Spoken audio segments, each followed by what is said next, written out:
ships, which arrived into Gaza City port on the 23rd of August last year, and the first vessels, 2 vessels, to reach the shore of Gaza in 41 years because of the blockade. And of course, the sea route across the Mediterranean between Cyprus and other Mediterranean countries to Gaza,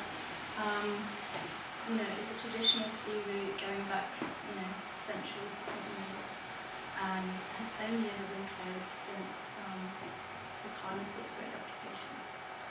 And a few of us stayed on in Gaza and reformed the Gaza branch of the International Solidarity Movement, which was first set up in 2003, but had not been active for about 4 years, from 2004 until last year, because of the closures and the difficulty for new volunteers to get in.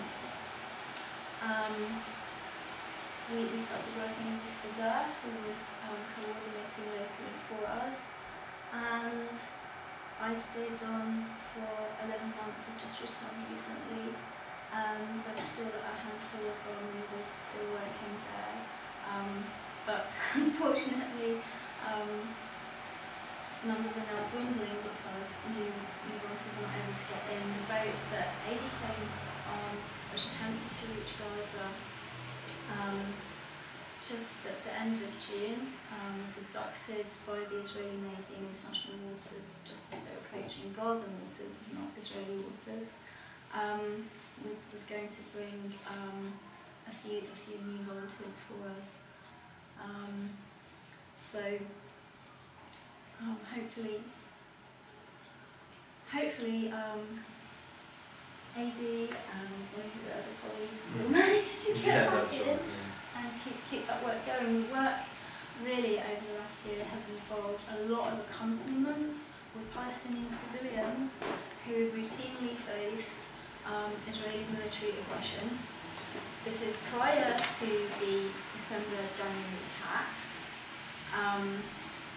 This is, during the time when there was a ceasefire, there was a 6-month ceasefire in place last year, which was continually flouted by the Israeli military, and yet, of course, the Israeli government tries to turn it back on the Palestinians and say, well, Hamas broke the ceasefire, they fired rockets into Israeli territory across the border, and that and other things meant we had to attack Gaza, what they called Operation Cast-Lead, the massive offensive in December and January.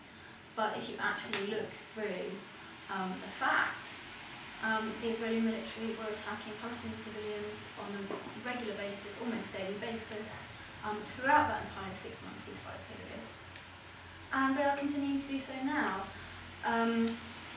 The massive offensive ended on the 18th of January when Israel announced a unilateral ceasefire in inverted commas, because they have continued to attack Palestinian civilians, again on a regular basis, ever since the 18th of January. So there is no genuine ceasefire whatsoever. The civilians who are attacked, could theoretically include anybody. Sort of, if you're in the wrong place at the wrong time, you could be hit. Even though the Israeli military is no longer on the ground in Gaza,